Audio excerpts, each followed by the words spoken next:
Hey y'all, it's Arkansas Ray. Welcome to the channel where the content is just as scattered as my brain. So what we're doing today is we're working on recovering a side-by-side seat. Now, I want to state for the record, I am not, absolutely not an upholsterer. I don't consider myself an upholsterer, and I just don't do that kind of thing.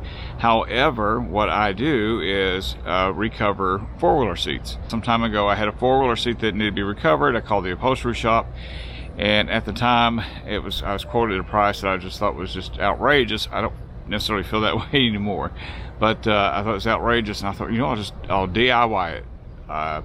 So I bought the material and I recovered the seat. It wasn't the greatest, but I recovered it, and so I decided to start doing this on my own. But today we're going to be watching me recover a side-by-side seat. I'm going to show you the steps we got to go through for that. All right, so here is the seat that the customer brought to me. It's a side-by-side seat. I don't even know what it goes to. Really, it's kind of irrelevant at this point. But anyway, so you can see it's not too bad. It's got a few little spots like this, but it's got these major spots that came out. We'll get the vinyl off and we'll take a look to see what needs to be repaired underneath. This process will be simple as this. We're going to remove staples. Those staples are, and this holds true for an ATV seat as well, those staples are underneath and usually very, very rusted. So not only will we need to remove the staples, you'll need to remove any kind of remnant of the L1 if possible, because it can cut into your replacement vinyl. And then once we get that off, this is going to be something that I've done before. It's not my favorite thing to do. Customer ordered a replacement cover off of the internet. And so it is a pre-sewn cover. Here's the problem: when you're rewrapping something like this, you need some extra vinyl to grab and stretch. And you can usually, there's a little bit of extra on this, but there's not a lot, and it makes it more difficult to grab and stretch. You know, I had actually told myself that I would start charging more for someone that brought me a pre-made cover than if I was to have just bought the vinyl and wrapped it myself, because it's actually a lot easier, and I forgot to do that this time. And I was kind of hoping that this was just a straight piece of vinyl without a bunch of sewn patterns and stuff. Ideally, it could give it a better look, but also it can also make it very difficult to line the sewn pattern up with the corners here, at least for me. But first things first, we're going to get all of these staples off of here, and then we'll take a look at the foam and see what we got. All right, so what I've got here is actually a little nail puller. I call it a staple puller. They make a variety of tools, and I think they have some different names, but for the purpose of this and what I do, since I don't really know for sure what the name is, it's a staple puller. The problem I have is, well, I haven't looked lately. When I've tried to find these before, I couldn't find them online. I'm sure it's just because I don't know the proper name for the tool. However, it is definitely what I use for the purpose of removing these staples. So the idea is that you're just going to go underneath the staple, pull out the staple, then remove it. Also, I often use some wire cutters, something of that nature, to finish out pulling the staple to make sure we get it completely pulled out. One tricky thing with this too is often on seats, this kind of stuff is screwed in. Well, in this case, it is riveted in. I am not going to bother with trying to screw out the rivets. In this case, I'm going to just work around it and get it out, and you'll see that we'll get it going.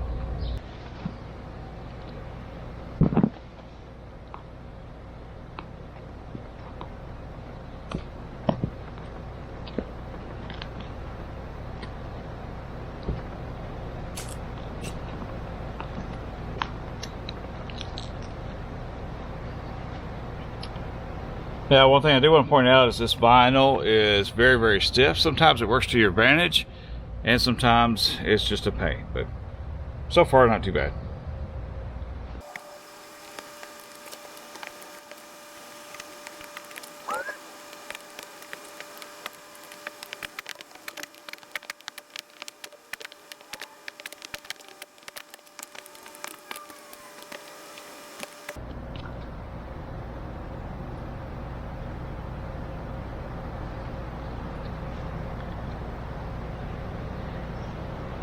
All right, so just want to share with you real quick that I normally wear some leather gloves with this, like some work gloves, and the reason I do so, look, nice Arkansas mosquito. Well, I'm sorry, that's just a baby one. All right, normally what I do is I wear gloves because there was once upon a time, and you can't see it on camera, I don't think, I have a scar in this area here, on one of these hands. And what I had done, I was doing a job like this, and I was having a really tough time with something, and so I had this and I have this, and so I'm prying, and sure enough, it goes loose, goes right into my hand. Now the thing is, apparently I hit an artery, and that thing was just started squirting out blood, and I thought, okay, surely it's gonna stop. So I grab a paper towel, put it on there, and it soaks through the paper towel, and next thing you know, I can't stop the bleeding. And so I had a few old t-shirts in the shop, and I wrapped my hand with it, and then by the time I got to from the back of the house to the front of the house, told my wife I needed an old towel, and then she said why. I showed her, and my shirt soaked in blood. So we go to the emergency room, right? So I at this point I had wrapped a towel, wrapped it as tight as I can. I'm holding it above my head. I'm doing everything I can to try to save that hand. And we tell them, look, I've got a bad bleed. It seems uncontrollable, and I'm showing them that it's starting to soak through the shirt. And they just honestly took their time about getting me back into the emergency room. They just said, oh, okay, yeah. Well, I was starting to feel bad at this point, and in hindsight, it's because I was losing blood. I've got, without something wrapped on this thing, I've got it squirting like crazy. Well, the nurses on staff decided that they were just going to handle it themselves, and so they go to unwrap this towel, and they do. Here goes the blood squirting again. And they said, oh, we've got a problem. Well, they're trying to get it under control, and then they call for the doctor, and the doctor shows up, and he says, Mr. Sharp, you've got a really bad bleed. And I'm like, yeah, I know, that's what I've been saying this whole time. And so, but the strangest thing, and I've never had this before because I've never bled that much at once, I started feeling faint. And they said, uh-oh, and they're like, just lay down, Mr. Sharp, lay back. Anyway, they got it under control, got some fluids in me, and I didn't lose enough blood that I had to, receive more blood. It wasn't like that, but it was enough that he said, take it light for a few days, because, want to make sure that spot healed up. And so I learned a valuable lesson about where to place my hands when I'm working on this. But also, like I said, I've got a pair of leather palm gloves that I think are in there. They may be in another vehicle right now, but I typically will wear those. Also, it helps with the leather palm gloves, will help with these rusty staples to keep these from poking into your hand when you're working on it as well.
Okay, well that's the cover off. I don't feel any super damp spots, which is, yeah, it's a little bit damp back here.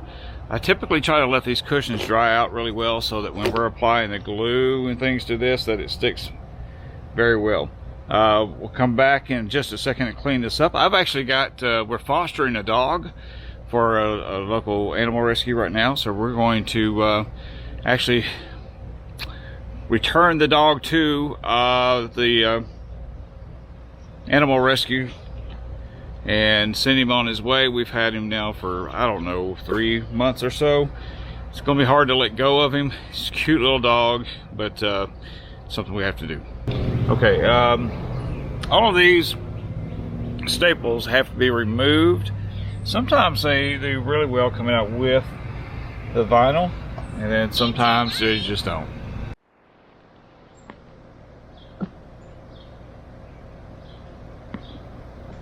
Yeah, so the more of the staple that you can remove, the better, but I'm not gonna lie, sometimes it'll be a small portion that will remain in the plastic, and it can be a major pain. One option we can do is to actually go through and kind of hammer the remaining portion, but for the most part, as long as you get, I think the tallest part, or the biggest part of the staple out, then I think it'll be fine.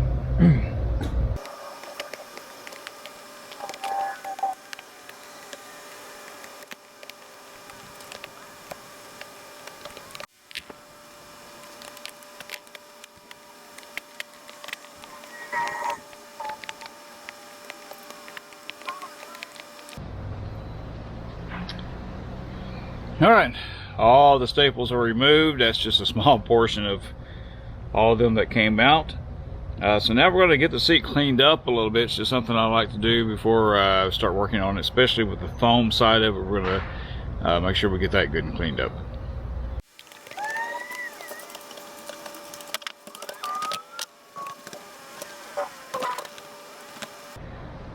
All right,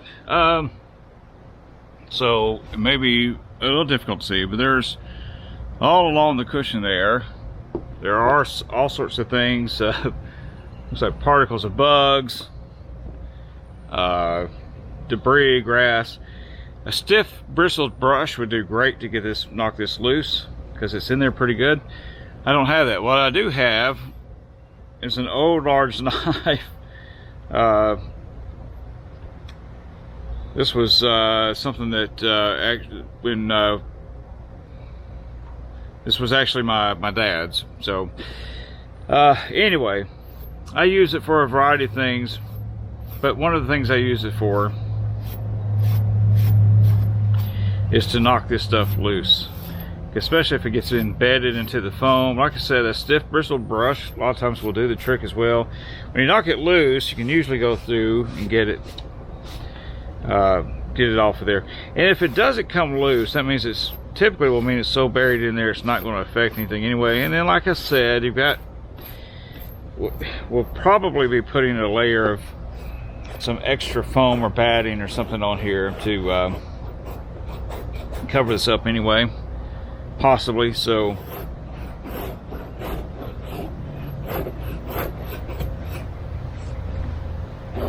it shouldn't matter if it's just completely out of here.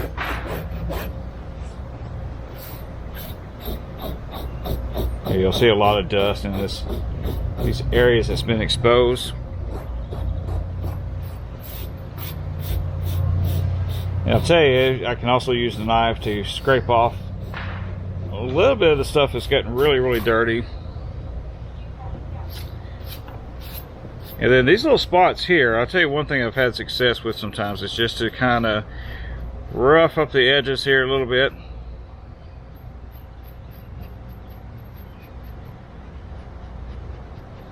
And that will sometimes give it a less defined edge, especially when you're talking about little small nicks like this.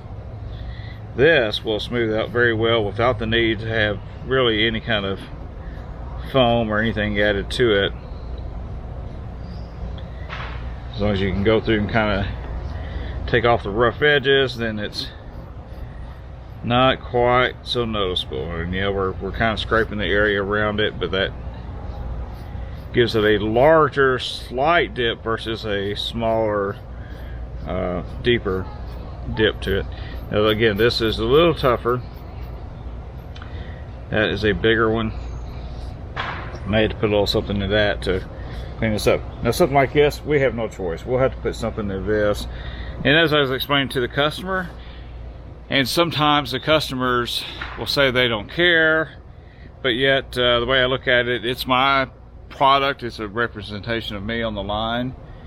If I let something go that's not that great, but what will happen sometimes with the customers is they'll say, hey, I don't care, like this part right here.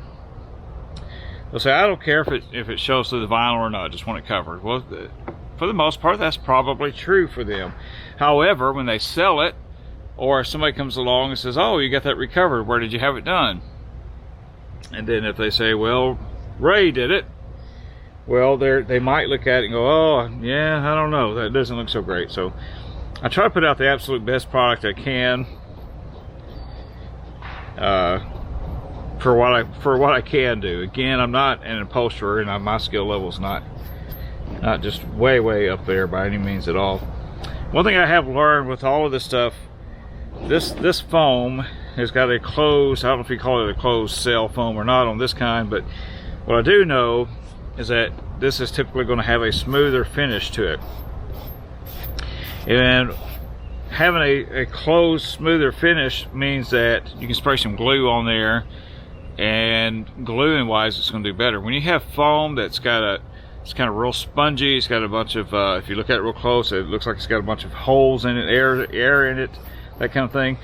When you spray it with glue, that glue just kind of soaks right into it, just like a sponge would do. So on something like this, the glue tends to stay right on top and do very well. But therein is the problem. So I can patch this, but even after I patch it, if I put vinyl over it, no matter how I try to smooth it out, it will still show through the vinyl. So again, you can put a thin layer of batting or something like that, but then when you do that, the batting will glue just fine to this, but then when you put your vinyl down, it does okay. So it's kind of a trial and error kind of thing. Again, I've done this. I have recovered about 70, a little over 75 four-wheeler seats, and probably about 7 or 8 side-by-side seats like this all together. And so yeah, like I said, it's trial and error. I learn what to do, what not to do sometimes. So, but all I can do is try, right? All right, let's see if we can get this, split this off a little bit more.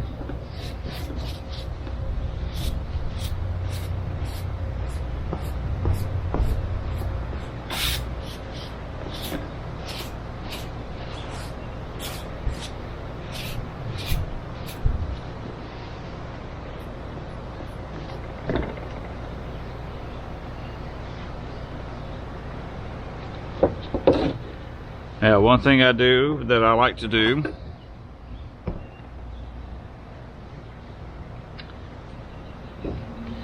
I like to clean this bottom side here for some reason. For one thing, it lets me see where my staples were, lets me see that a little bit better, but also it's just part of that whole turning in the best product I can.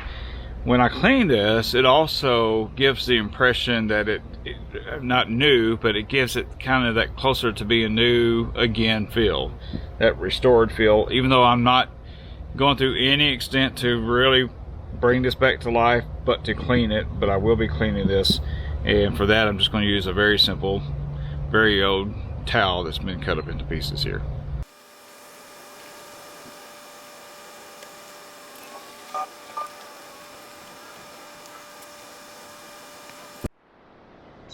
Alright, well, that's got the bottom side cleaned up for the most part. Now this is shiny black right now. As it dries, it's going to be kind of a light gray looking color. This is where I could possibly put something on this to you know, restore the black shininess to it, but I feel absolutely no need for it, and the customer, you know, will very much just be throwing this on the side by side without paying a bit of attention to this. But it's when I hand it to them that I really want this to look nice and shiny, or nice and clean rather, I'm sorry. All right, we're going to flip this over and start on the process of repairing those foam places that are torn up. All right, so we're going to do our best to fill in these holes. May use something like this. Now, this piece of foam and this piece of foam is about the same density as this foam, kind of in the same area. However, this foam is the 1/2 inch project foam I was speaking of earlier. You can buy this in large sheets. There's something like 24 inches by 72 inches, I believe, is what they come in, and they're about 20 bucks at Walmart. But this is a very porous, spongy material. But what this is great for, when you buy it in the sheets, it adds a little extra layer of foam, not much, but you can actually stretch this just a little bit. You can make it thinner if you need to, but it does a great job of filling in those little pits and valleys that you'll find on this, and like I said, make it feel a bit more comfortable. However, that cover that we have may not fit over it as well. Then you can be looking at possibly fighting with the cover that's been ordered. And if you see me scratching all the time, I apologize.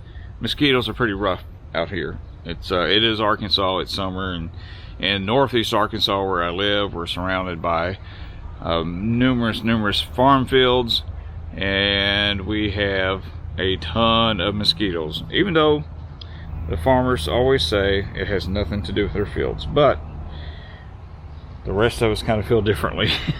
My apologies to any farmers out there. All right, let's put a little glue over here in this.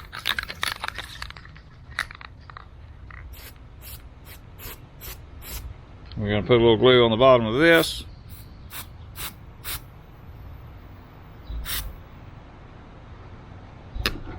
I got a little glue on my pliers here. We'll take that off of there. All right. Now, here's the difference. What we had earlier, this was a smooth area. This is porous, and because it's porous, the glue is not going to want to do as well. But we're going to go ahead and put that in there for the moment. I'm actually going to let that sit for a little bit.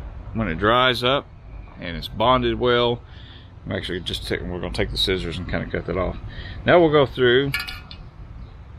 Again, we have a little more of a dip through here, so it's just kind of what you might decide to do foam wise. I'm going to use, I think I'm just going to use this, and I'm just kind of eyeballing. No perfect science to it and anything. I'm going to eyeball this and bring it through here. And now as it goes this way, it gets a little more narrow, so we're going to just kind of cut it to that same shape. Let's see, I'm going down to here. I'm going to get rid of that there. So again, just going to be kind of a rough guesstimate on where we need that. It's going to go in there.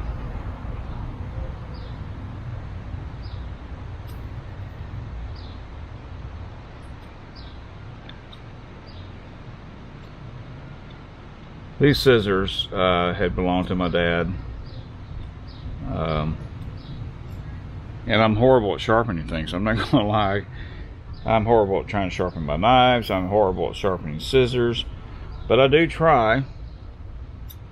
But I just don't do a very good job with it. But I try my best.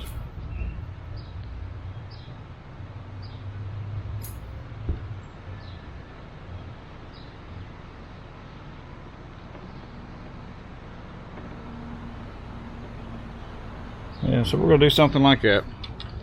So same process, we're going to put some glue on.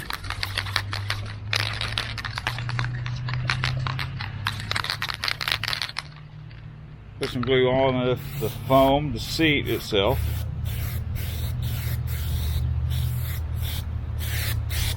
And then on the filler foam here, if you want to call it that. Give that a second to get tacky. And then we'll put that in place.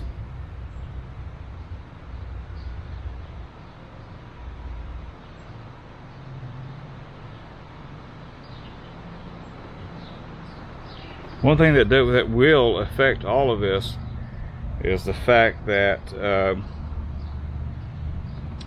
the heat and warmth of outside will make a difference on the drying times of these glues. Sometimes if I'm doing this in the cold of winter, it seems like it goes better. Sometimes in parts of winter, it seems like it goes worse. I've got a little gap here where it's a kind of a steep drop off, so I actually just trimmed it too narrow. So I'm just going to simply fill this in with a piece of foam here. Just kind of pushing it in like that, like so.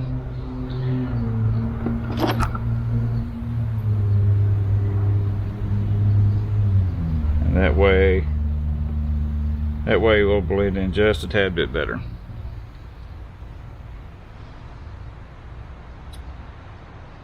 Now I'm taking a chance here because this is not quite as dry as I hoped, but it is close. So I'm getting that in there. Or maybe we're going to do a little bit of a filler here.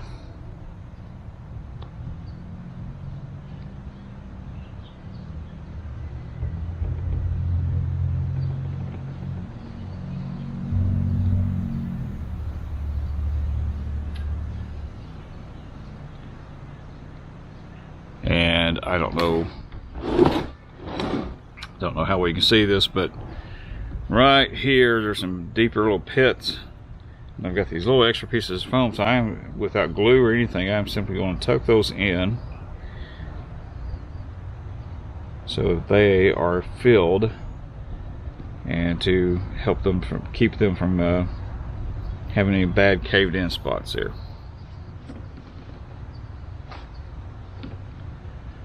A little bit of a dip in this one.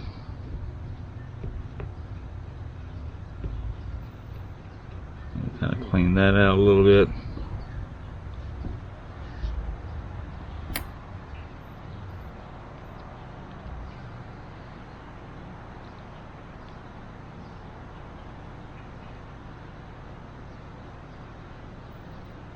All right. Now this is what I like to call the sub layer. I should be able to put some batting or the project foam like this over it, and it will look very, very smooth once we get the vinyl on there, and most of this you're not going to notice. Okay, so I've run into a little bit of luck here. Good thing. This is batting, and this is, it appears to be almost an inch thick, maybe 3/4, something like that. Now what I'm going to try to do is, because I'm greedy, is to, and I don't want it real thick, because I think I'm going to try to actually cut what I need size wise, but kind of peel it in half, separate it into half, because I don't think I need this much batting on there. I don't know, I'm just going to try it and see. If not, I can always put the other half on there and we'll be good to go. I believe, if I'm not mistaken, I don't think I actually purchased this. I think someone ended up finding this somewhere and knew that I did this kind of work and gave it to me. So that was a blessing for me, and we're going to make use of it for sure.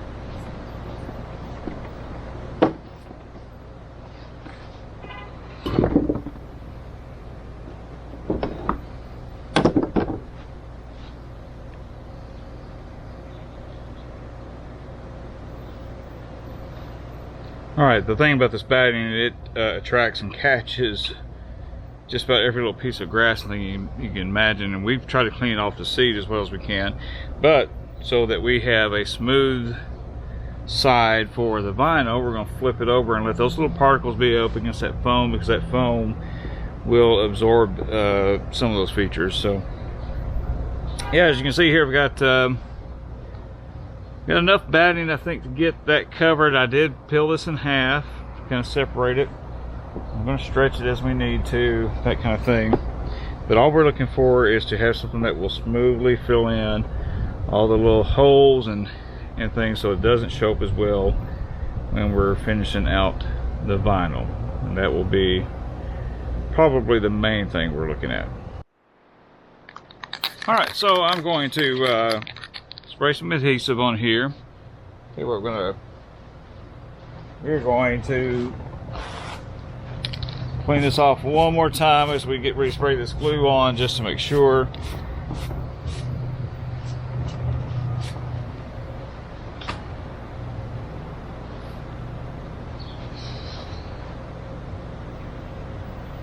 We have that right there. All right.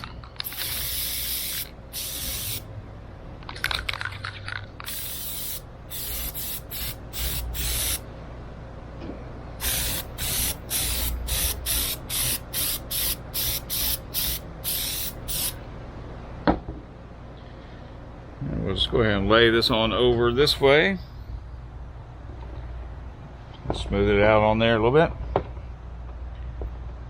Now I feel a little bit of a hump. I'm taking a risk by doing this a little bit thinner than I normally would. Normally, and like I said, I normally use project foam instead of batting. The project foam really hides and covers up all these little humps. But again, I know that this batting type material is, it's like this quilt batting stuff, is very common to use in a lot of upholstery projects, but wanted to reiterate that I am not an upholsterer, just a DIYer, and sometimes not a very good one at that.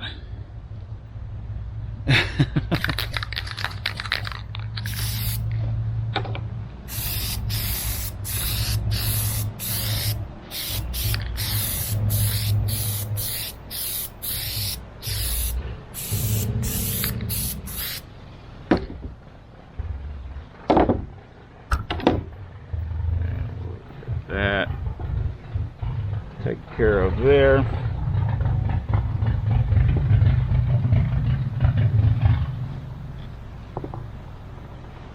All right, well, we can pretty much go ahead and get ready to staple on the cover. All right, so I thought I would just check the fit of this cover. It's you know, I think when you buy these covers online, especially if you go the cheaper route, and I'm guilty of this as well, but if you decide to go the cheaper route and get one of the lowest cost covers, you're going to get something that's just kind of a generic shape. That's what I've run into so far when you buy replacement covers. It'll be something that will be close to the shape but not quite, and sometimes it's long enough but not quite. Sometimes it's a little short. This actually seems to be a little bit short in a way. Now I know hopefully it's going to stretch, but this material doesn't seem to be very stretchy, but we're going to try our best to make it work. But one problem I'm having with this right now is this came in the mail in a small package about this big, and so you can see the creases where it was very tightly folded up. So one way we're going to try to combat that is I'm actually going to take this inside. I'm going to put it in the dryer, you know, for somewhere around 5-10 minutes. Just kind of check it from time to time, see how it feels, and sometimes this will actually flat out get rid of any of the wrinkles or anything, and sometimes it doesn't. All right, we're going to throw this in the dryer, see if it helps. All right, we got it out of the dryer, and it helped a little bit with the wrinkles, but not a ton. But that is the risk you take when you order something off the internet.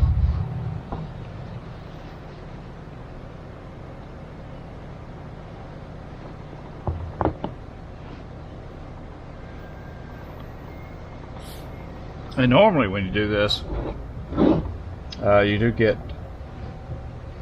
it'll become a little more flexible, but not quite the case with this. So we're just gonna have to pull and stretch, that kind of thing until we kind of get a good fit.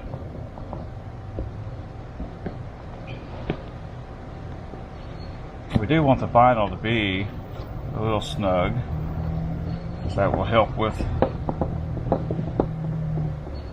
the overall look.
Alright, so this is just the initial fitting. What we'll need to do is figure out how we want to staple this on. We got it stretched on here now. So now it's just a matter of deciding. Normally, if you didn't have batting and it was just foam and there was no issues with the foam, you could just glue this straight to the foam and that would help you get the shape you need. Instead, what we're going to have to do is, as we staple this, is we're going to have to stretch. We're going to have to pull and stretch this and let that help to form it. Now, I have seen people tell or say a couple of different ways to do this. Some will say stretch the ends and then pull the middle. Some will say you do get the middles tight first and then do the ends.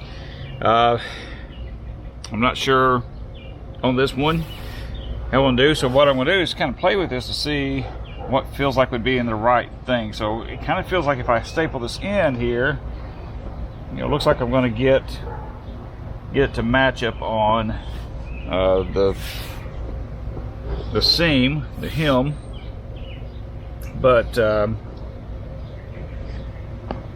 if I do that, of course, it pulls this, makes it a little looser, and then I'd have to really work with this. So I may end up kind of working in the middle outward and get those sewn patterns into kind of the area where it needs to be. So we're going to get the stapler and get started. All right, before we go on with the stapling, I just want to show you this. This was the very first seat that I ever recovered. I did this again by watching some YouTube videos with a little bit of memory from what my dad used to do, and just I'm going to try it and see what happens. You can't really see it probably on film. There's a few spots where I didn't fill in the foam. I just did a straight vinyl over the seat. Now I did happen to have some vinyl that was very thick, so it helped to hide a lot of that. And then you may see that this is an issue that's can be overcome with a heat gun and some stretching, but I did wrinkle the corners a little bit, which, you know, for professional upholsterers, they wouldn't be happy with that at all for for doing a DIY thing and where you just need to recover a seat. It should be just fine. You'll notice that underneath the staples have all rusted, just like everything else. I could have possibly used, you know, like stainless steel staples or something to that effect, but anyway, chose not to. And the bottom line is, I did this seat was done, I believe, in 2017, maybe even sooner, but so it has lasted all these years and just fine, no issues at all. So that's kind of my point with this video, is you can do this on your own and you can save yourself money in the meantime. All right, I'm going to move some of this stuff out of the way. May need it for later, but at the moment, throw this under the table here. And then I want to show you this too. I've got this from Harbor Freight, and again, this is going to date back to 2017, 2016, somewhere in that neighborhood. I think I paid $15 for it at the time, maybe even a little bit less with a coupon. And let me tell you, it has been great. Now the only thing that happened is this rubber padding that was around it started disintegrating, and so I put some electrical tape on it, which is what leaves a little residue on me now as it is. But otherwise it's been well, doing very well. You're supposed to put a couple of drops of oil in it right as you're using it, so I do that. And anyway, it does the job. It does very, very well. So I have a variety of staples here. I think some of these might actually be stainless steel, and of course some aren't. You can tell by the rusting on it. But the thing to remember is that some of these have a really kind of jagged edge point to it, and you would think that these would do much better. Sometimes I actually have worse luck with these than something that just kind of has a flat edge to it. So you'll just have to find what works best for you, and keep in mind that sometimes you'll need something that's pretty deep and then something that's rather shallow, maybe like these. So I'm going to just try both out and just see which ones work the best.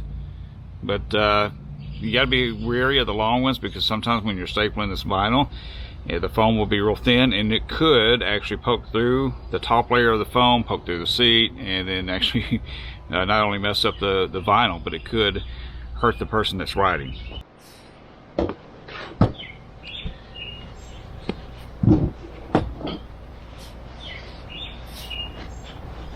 Alright, you can see that when I pulled and stretched this is not quite covering over the edge here, and it's doing a very good job of covering over there. And so I'm going to start on this side first. Plus this contours takes a dip here. I'm going to start in this lowest spot and actually pull this way and kind of pull this way at the same time, and do some stapling to get some initial vinyl in place here.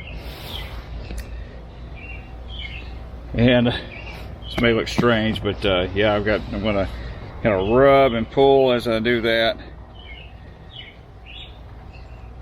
and just take a look and see if we can get some staples there. I'm going to go down to this end. Same thing, I'm going to go work this. It's all about working the wrinkles and stuff out too. Another issue you got to have that you'll run into, especially with doing these pre-made covers, is that because of the size, sometimes when they run a little small, you have to pull and stretch to the point where it starts kind of to actually bend the shape of the seat.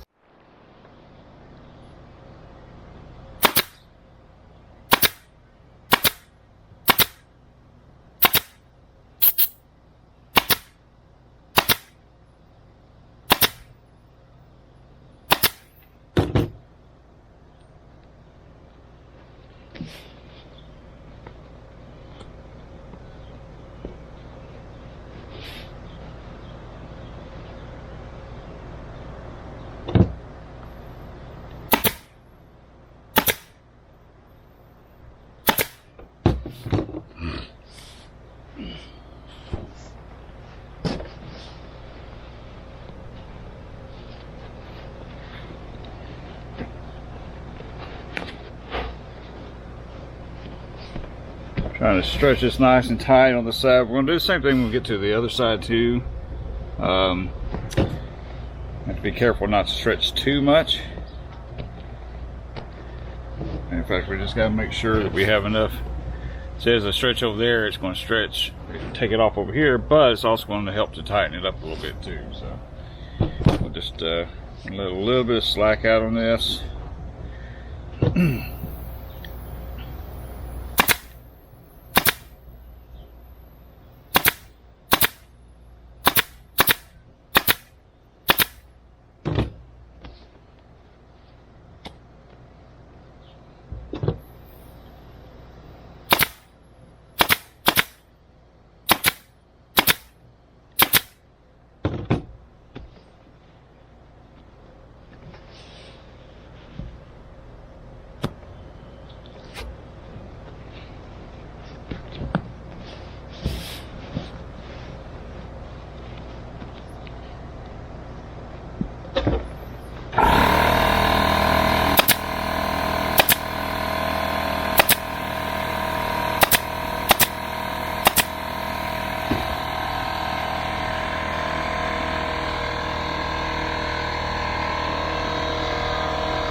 It is important to make sure you get all aspects covered. So sometimes if you're stretching and it gets seems a little tight in one area or starts pulling off of another, it's important to go ahead and start making sure that you can get those covered. You don't want to get in a situation where you're stretching so tight in one area that you don't have enough material to staple down in another area.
In case you're wondering why I'm not stapling faster, why I'm not just going rapid fire here, it's because I am trying to check as the staples are going in to make sure it's not actually ripping the vinyl. Sometimes that will happen.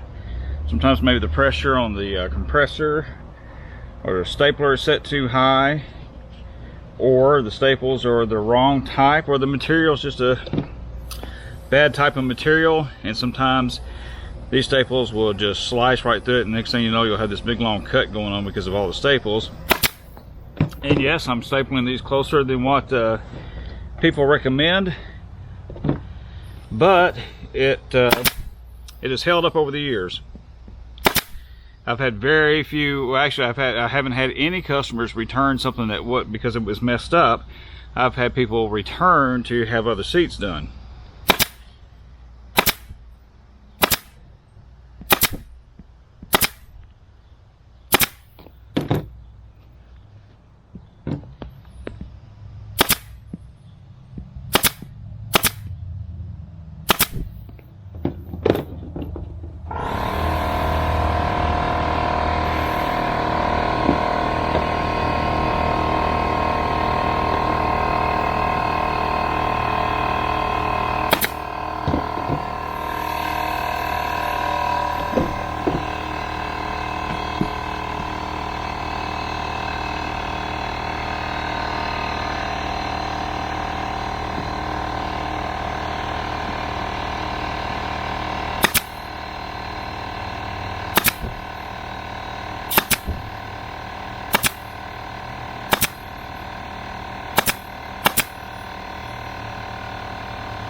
Alright, let's see. So what we're going to do at this point is want to check, because it looks like we got everything stapled, but you always want to check. And so I can see that on this, I have missed this corner right here, which is no big deal.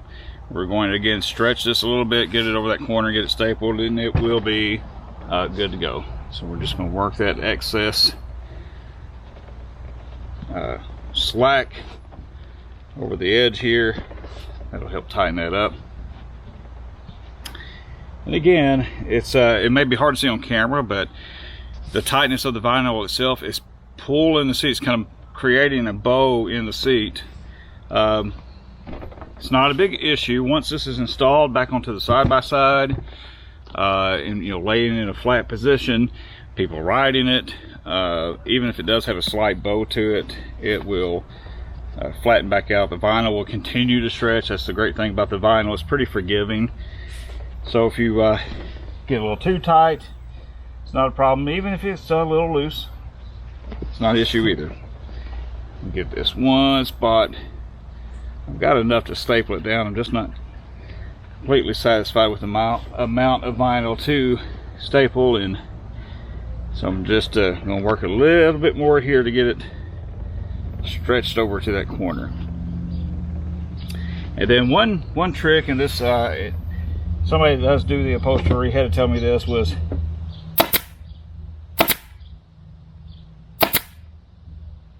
if you're having an issue with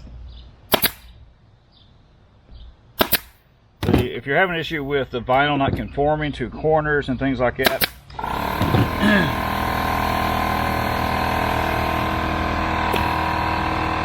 if you're having an issue like that, then you can take a heat gun, heat up your vinyl. You gotta be very careful because you can melt it if you're not careful. And you get it to the point where it starts to become a little more stretchy, and then you can conform it to any kind of corner and shape you need to do. And when I started learning that, then I started having a lot more success.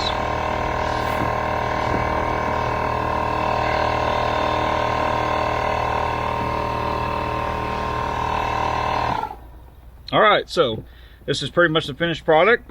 Now I did not get it to go down completely in these areas here.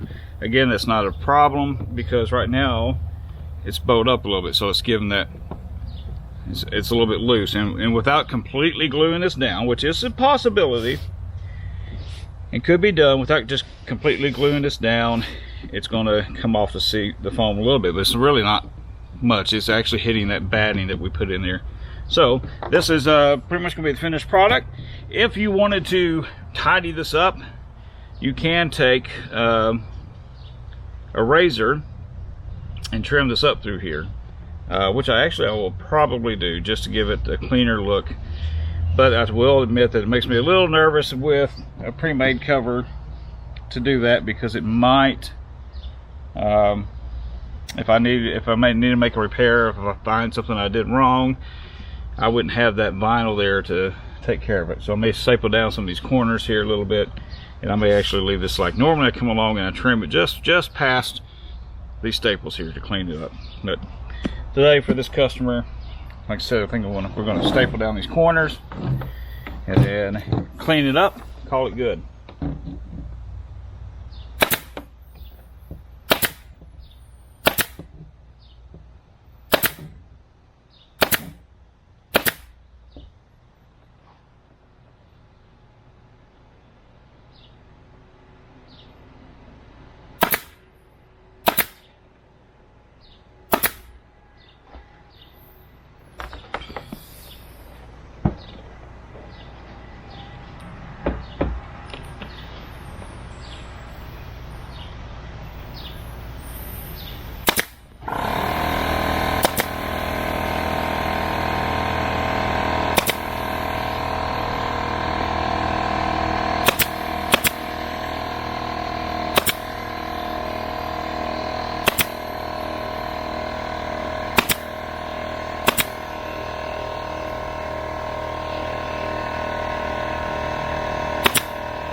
Well, I tell you what, I just can't resist. I think we're gonna go ahead and trim this up anyway. Just because I can't handle this, especially if they go to grab the seat. There's a chance they could grab this extra slack and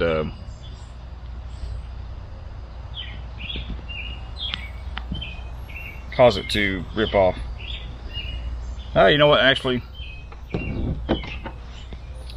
I have plenty of staples, and we're gonna just staple this down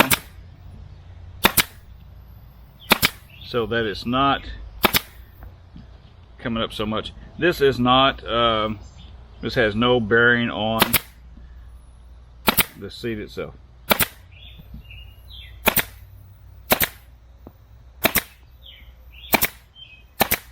Sometimes you will find that just have some staples in an area where they normally wouldn't be is enough to get in the way for some of these seats for some reason. But for this, I think we're going to be all right.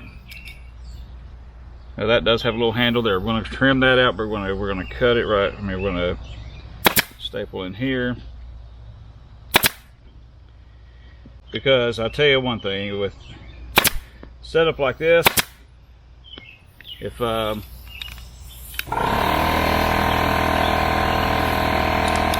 it creates an issue, I can always come back and trim this up for them, so that's not an issue at all.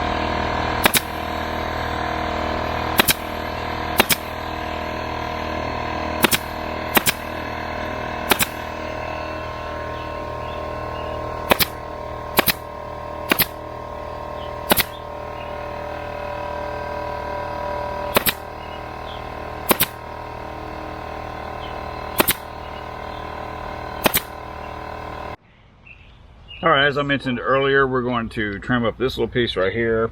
Got the rest of it stapled to a point where I feel pretty satisfied with it not interfering with anything. This, however, does have a bit of a grab handle here, or grab spot. So we're going to trim this out. My favorite tool to use is it's actually these disposable razors. You can use a utility knife or anything like that. This is a disposable utility knife. If you didn't know, these knives have these little lines on here, and I just broke one off, but you can take the tip, or I'm sorry, the bottom of your razor handle, and you can put it on there and actually break off the piece that is dull, and then you have an instant sharp knife. But this, like I said, is my favorite tool to use when using these. I'm just going to kind of go back here, right around the staples. And I should be doing this from the other angle to get a nice clean cut, but just kind of a circular pattern there. Let's see if I can do this left-handed. This is a challenge. No, I can't. Okay, so again, just going to go and make a little bit of a pattern here.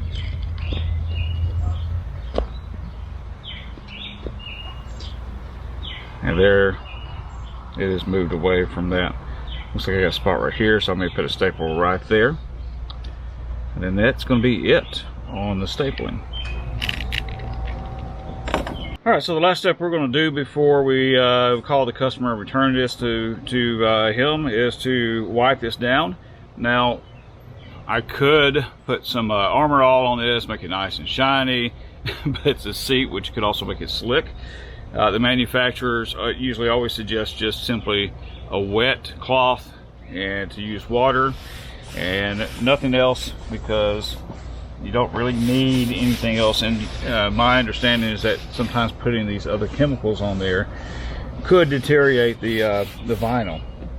Now, I didn't mention early on at the beginning of the video, I think I talked about types of vinyls to get as far as thicknesses and different things, but one thing I want to always suggest is that you get marine vinyl. Marine vinyl is meant to hold up to the weather conditions, water, rain, ice, all that stuff, and that you get a good quality. I usually buy a lot of mine from Joann Fabrics, but my understanding is that it's still considered kind of on the low end of marine vinyl fabrics. So if you can buy a more expensive kind, it's great. And I will tell you, the really expensive kind is very, very thick, and it's a lot harder to handle, but of course it's meant to last much, much longer. and be tougher. One thing that can happen on these, if you're riding with a tool in your pocket, in your back pocket, like right now I have a screwdriver in my pocket, or I'm sorry, I got my staple puller. If that was in my back pocket, it could very well hit this and puncture it. The thicker the vinyl, of course, like the marine vinyl, the really good marine vinyl, the better it's going to withstand this. And that's it. That's the finished product. It did get a curvature look to it. See if I can hold this where you can see where it got the curves into the seating part. But yeah, it is finished. All right, just some final thoughts. Again, the type of marine vinyl is important. I want to reiterate, like I've tried to do throughout the video, I am not a professional upholsterer or reupholsterer or whatever you want to call it. My dad was. That didn't make me one. I'm sure I've made 1,000 mistakes, but I mainly just want to show you that it can be done and you can get something that's going to work. Now, I'm not trying to take away from people that do upholstery, because those people work very hard, and it's very important to have those, especially sometimes when the economy gets rough and you can't afford to go buy new furniture. Sometimes you just take your old furniture, get it reupholstered. It's not going to be cheap, but it's not going to be nearly as expensive as buying new furniture. And if you really love the furniture you have, that might be a great way to refresh it and keep it for many, many more years. So anyway, but that's it for today. Like I said, we're going to call the customer, get them to come over and pick up this seat, and that's going to be that. All right, that's it for me. Hope everyone has a better than a Ray Day.